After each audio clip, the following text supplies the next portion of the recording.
Polycystic ovarian syndrome या PCOS के बारे में फ्रीक्वेंटली पूछे जाने वाले सवाल। मुझे पीसीओएस है, क्या मुझे हमल हो सकता है? हाँ जी, बिल्कुल हमल हो सकता है। आपको अपनी लाइफस्टाइल मॉडिफिकेशन के साथ-साथ थोड़ी-सी मेडिसिन की सपोर्ट चाहिए होती है, जिसके बाद हमल इंशाल्लाह ज़रूर होता है। दूसरा सवाल होता है कि मुझे पीसीओएस है, मुझे हमल क्यों नहीं हो रहा? पीसीओएस में अगर हमल नहीं हो रहा, तो इसकी 2 मेन वजूहात हैं। एक तो एन्युमुलेटरी साइकिल्स, प्रॉपर फॉलिकल से एग रिलीज़ नहीं होता, जिसको हम एंटी फॉलिकल सिंड्रोम कहते हैं। और दूसरा एंडोमेट्रियम की अच्छी प्रिपरेशन नहीं होती हार्मोनल इम्बैलेंस की वजह से।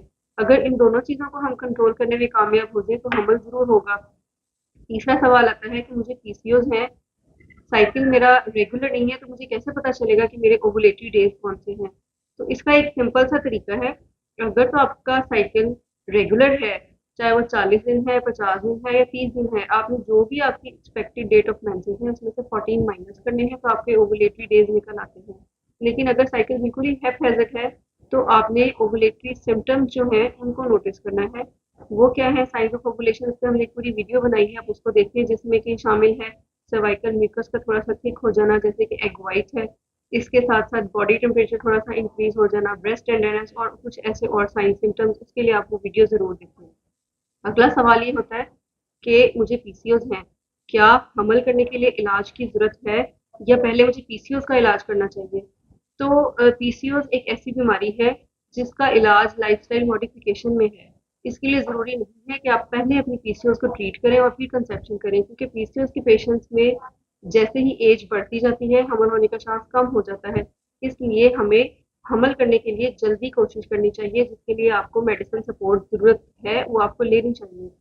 अगला सवाल होता है कि मुझे पीसीओएस है और अगर प्रेगनेंसी हो जाती है, साइकिल इरेगुलर है, तो कैसे पता चलेगा? तो इसका भी एक आसान तरीका ये है कि आप उसका एक तो यूरिन का प्रेगनेंसी टेस्ट करेंगे, तो अगर वो नेगेटिव आता है तो आप उसको इंटरवल के बाद दोबारा रिपीट करेंगे अगर मेंसेस और अगर आपको ज़्यादा एक्यूरेट रिजल्ट चाहिए तो आप एक ब्लड टेस्ट कर सकते हैं, जिसको कि एचसीजी कहते हैं। फिर नेक्स्ट क्वेश्चन ये है कि पीसीओएस में रिकरेंट मिसकैरेजेस का चांस मुझे ज़्यादा तो नहीं होगा? तो इसका जवाब है कि हाँ, पीसीओएस में रिकरेंट मिसकैरेजेस का चांस नॉर्मल पेशेंट से 3 गुना ज़्यादा होता है। इसकी अगेन वजूहात हैं एम्प्टी फॉलिकल सिंड्रोम, ब्लाइटेड ओवम जिसमें कि बच्चा ठीक तरह से नहीं बनता, या फिर एंडोमेट्रियम के अंदर इम्प्लांटेशन प्रोसेस जो है वो प्रॉपर नहीं होता। फिर अगला सवाल आता है कि पीसीओएस में ट्विन प्रेगनेंसी का क्या रेट है? तो पीसीओएस में ट्विन प्रेगनेंसी डिजीज की वजह से नहीं होती। पीसीओएस के पेशेंट को अक्सर प्रेगनेंसी कराने के लिए हमें ओवुलेशन इंडक्शन देनी पड़ती है। जिस पेशेंट को इंडक्शन दी जाती है, उसको जरूरत होती है, उसमें चांस ट्विंस का हो सकता है, वैसे आम मरीजों में चांस नहीं होता।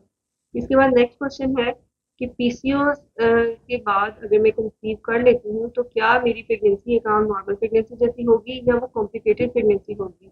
तो पीसीओएस के पेशेंट की जो प्रेगनेंसी होती है, अगर उनको साथ ओबेसिटी भी है तो उसको हम हाई रिस्क प्रेगनेंसी लेते हैं, जिसमें शुगर का चांस हो सकता है, ब्लड प्रेशर का चांस हो सकता है, प्रीटर्म लेबर्स होती हैं, इंट्रा यूट्राइन ग्रोथ रिस्ट्रिक्शन होती है, या फिर बच्चा माँ के पेट में मेकोनियम पास कर देता है, जो कि मेकोनियम सिंड्रोम होता है।